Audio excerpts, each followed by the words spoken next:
I found out I was racing Hyrox just 13 days before the event, so barely a week to actually plan and prep. I had to enter the solo pro division, which was the only spot available for me at that point because it was so late for registration.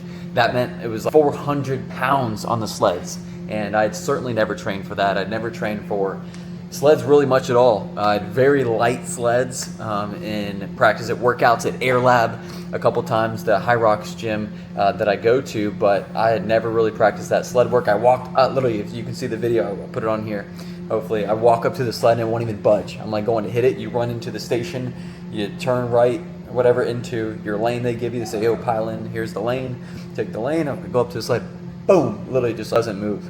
I was like, wow, this is gonna take all of me. And then in my pictures and videos, you can see my jugular, my veins coming out of my neck because I'm pushing so hard with my full entire body to get it done. So just right away, because the sled stations are early, I'm cooked. I was just dead so early.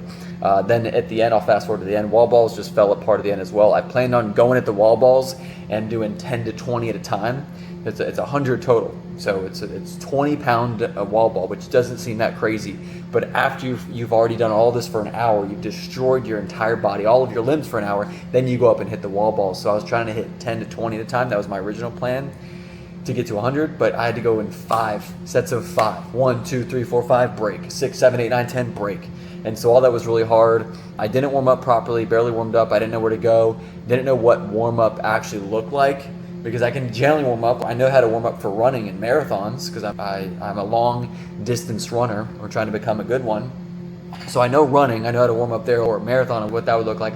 But you go into the Hyrox warm up and it is, all the stations are there, so you can mess around with all the stations. So I'm gonna learn how to actually warm up properly. I wasn't prepared totally with that part of race logistics. And I also ate too close to the race time. I had an English muffin, banana, and honey 10 to 20 minutes before going out.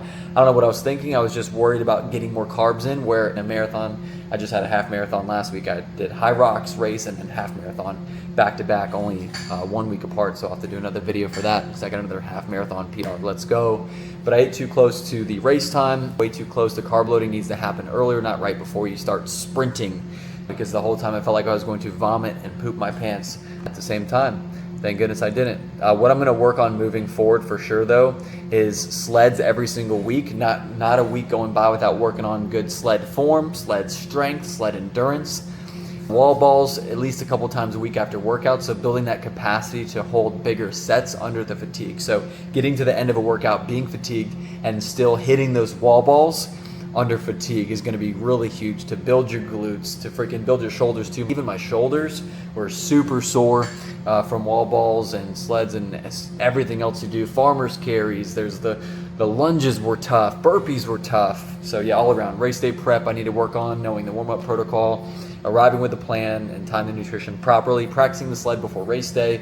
It's nothing like you expect. I think that, and every single surface is different. Like your gym, locally where you live, the gym that you go to is going to be different than the gym floor at Hyrox, and even at the different Hyrox races, there's different floors and the surfaces can be different. So all that stuff, timing, nutrition better, and that's what goes with everything, whether it's running a marathon or Hyrox. You just have to do a couple of them to learn what nutrition works for you, to learn what the week of and the race day of works for you. Also, that was new for, I need to hurry up and get done with this. What was also new for me was racing at nighttime. I raced on a Friday night, so it's kind of weird having a work day, being at my desk, and then not racing until Friday night versus in running in half marathons. I obviously race at 6 a.m. or 7 a.m.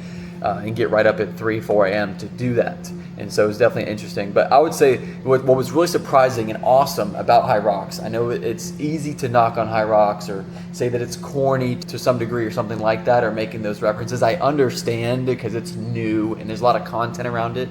But the reason why is because it's such a great spectator sport. For me, my fiance, my friends, family, they were with me station to station. In marathons and marathon races, they only see you for 10 seconds, maybe 30 seconds total in a race. So here, they watch the whole race with you for an hour and a half. There's a DJ, a bar, food, full entertainment, all in the inner part for the spectators, family, friends, and supporters to be there and partake in. So that was really cool.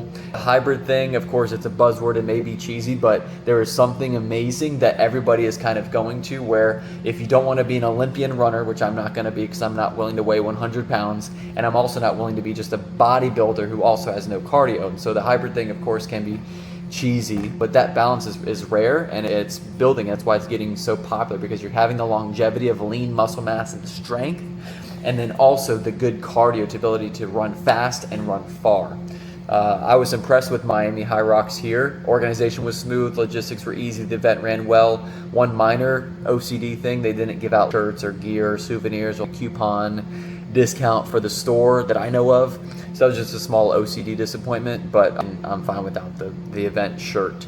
Grateful for the experience, grateful for doors opening up, grateful for God for making this happen, grateful to Amazfit. Shout out to Amazfit. They're the only Hyrox tracking watch. I also have to learn how to track better for Hyrox, but they do make it really easy with the Amazfit watch. So thank you for sponsoring me and partnering with me to do this race. If you're thinking about doing Hyrox, just do it. Just train the sleds first, for sure. So anyways, keep crushing it. Be rare. Do cardio. Do strength. Be a machine. Be an athlete for the good Lord above. Let's go. God bless. Godspeed.